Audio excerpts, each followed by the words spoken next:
Hi everyone, my name is Paul Sonneveld. I'm one of the product owners here at Merchant Spring. In this training module, I'm going to take you through our budgets and targets module. So specifically, I'm going to cover three things as part of this session. First of all, give you a bit of an overview, why does it exist in the first place? Then I'm going to go hands-on session in terms of how do you actually set budgets and targets in the application?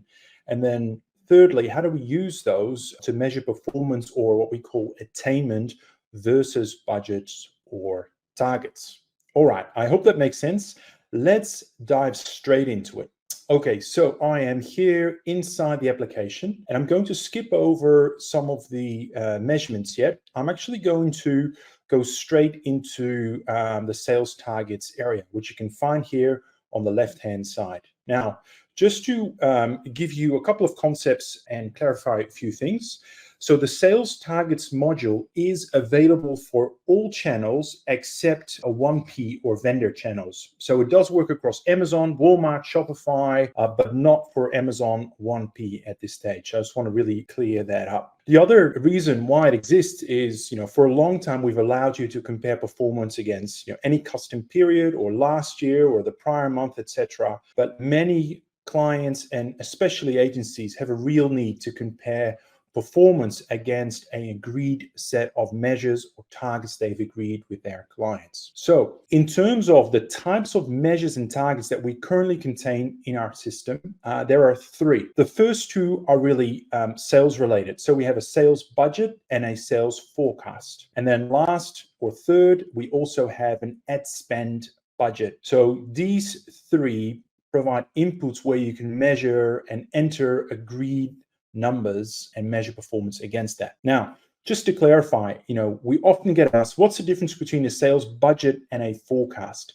And the answer is really, it's up to you, really. We have just provided you with two different inputs to put sales targets there. One of them we've called budget, the other one we've called a forecast.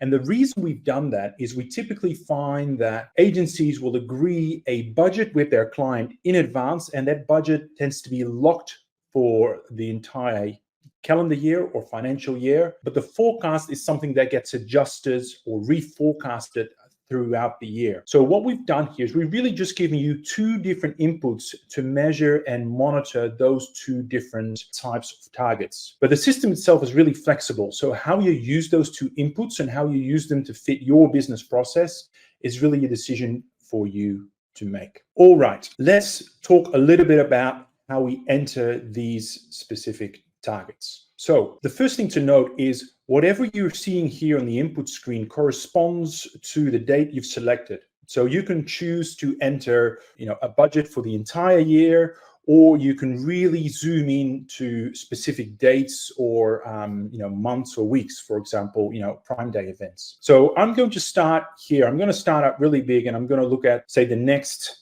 12 months, or let's say the current year. So we're in 2024 at the time of this recording, and I'm going to look at the entire year. Now, on this chart, it does tell me what I have selected previously. I've only have about a quarter's worth of data in here. So what I'm going to do here is I'm going to set, for example, a budget of roughly $1 million for the remainder of the year. And the actual forecast, we are already a quarter into the year, so maybe things are going pretty well. So I'm actually going to, increase the forecast or the budget to 1.2 mil. So what I can do here is I can enter these numbers. I can say split evenly. So what our system now does, it looks at every single day in the system and it breaks down that budget on a daily basis using a very even split. Right now, we're not accommodating for seasonality or any other adjustments. Is a very sort of linear entry here. So we can split that evenly.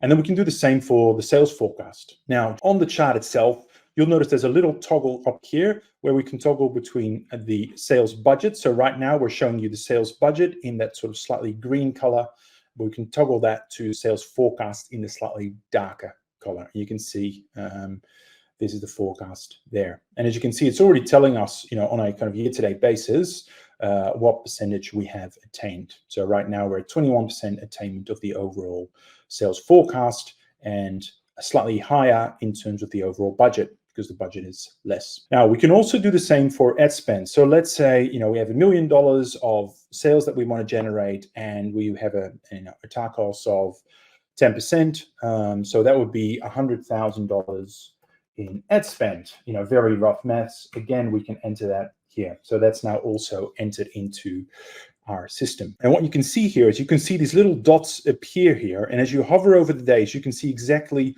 what is the specific budget, sales forecast, and ad spend budget that we've allocated to a specific day. So, we've done this here for an entire year. And as you can see, we've loaded that very quickly. But you may want to finesse that, particularly around key sales periods and the like. So, for example, we may want to look at a specific time period. Let's say we want to look at, next quarter, for example. So we may want to do, Prime Day. What we can do is I can say, well, actually, I want to look at the month of June in a lot more detail.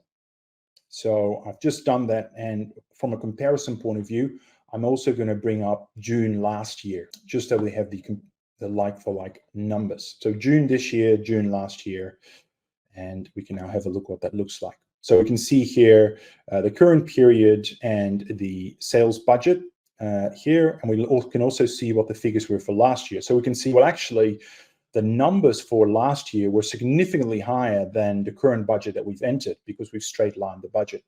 So, of course, that's driven by Prime Day and maybe some other events. So what we can do is we can actually say for this period, let's put in a higher budget. So let's say, okay, last year we did 100,000.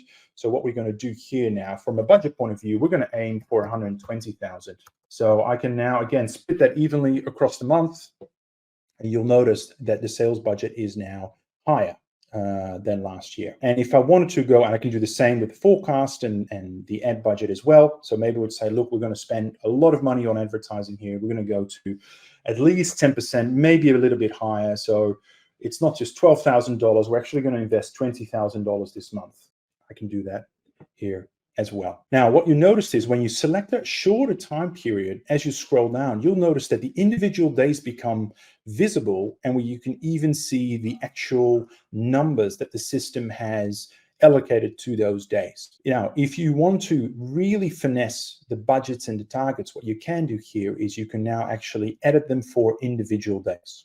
Of course, you also have the option of going even narrow here and selecting like a specific week and really focusing down on that budget. So for example, I could say, look, I really want to pick those middle 2 weeks in June. Make sure I've got the right weeks there. That looks about right. Now I maybe even want to look at it on a daily basis here in terms of the chart interval.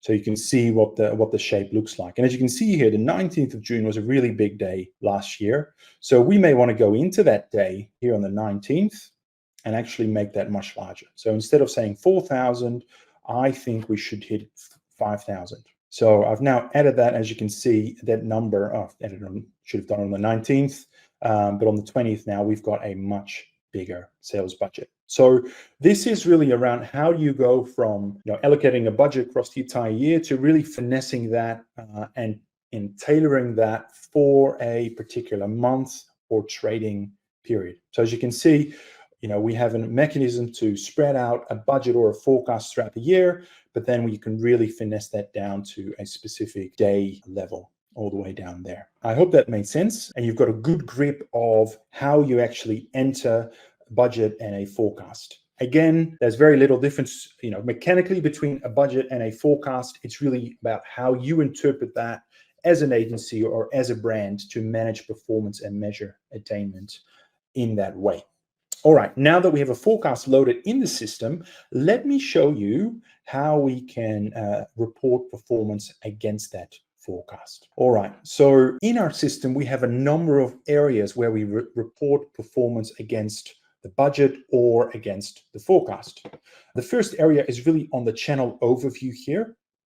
So for example, we're still in June here, so we don't have any actual data here because we're looking forward, but let's say I'm looking at last month. We are now in March, so that will be February last month. As we can see here now, we are, and I'm showing you this is a line chart, a little bit easier. We've got a straight line sales budget here because we didn't actually finesse that on a daily level.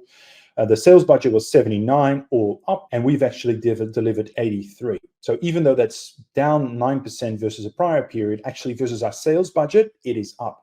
So we've achieved 105% attainment in terms of the sales budget. Now we can toggle this between budget and forecast as well. As you can see, the forecast, as you recall from the earlier example, is slightly higher. So in terms of our revised forecast, we've only attained 88%. So we're ahead of budget, but slightly below forecast. The other area where we visualize attainment is through these dials and these widgets. These really correspond to the three different inputs we've discussed before. First of all, sales performance against budget. Again, 105%, we're in the green, great result. Forecast, as we saw before, we're slightly below at 88% attainment. And then also we're bringing in the ad spend. So we're showing we had a target of $7.9 thousand. We actually spent $9. So we've overspent by about $1,000. So or 113%. And hence we are slightly in the red there. So this is one area where we are reporting on performance versus budgets and targets. The second area you'll find in our reports. So for those of you who are very familiar with generating reports for your clients or for internal purposes, you will find these elements and widgets as part of your report element list as well. So you can bring those in the reports. I won't show you how to do that now. We have a separate module in terms of how to create reports, but conceptually it works exactly the same. The other area where we're currently visualizing performance versus sales and targets is on our dashboard.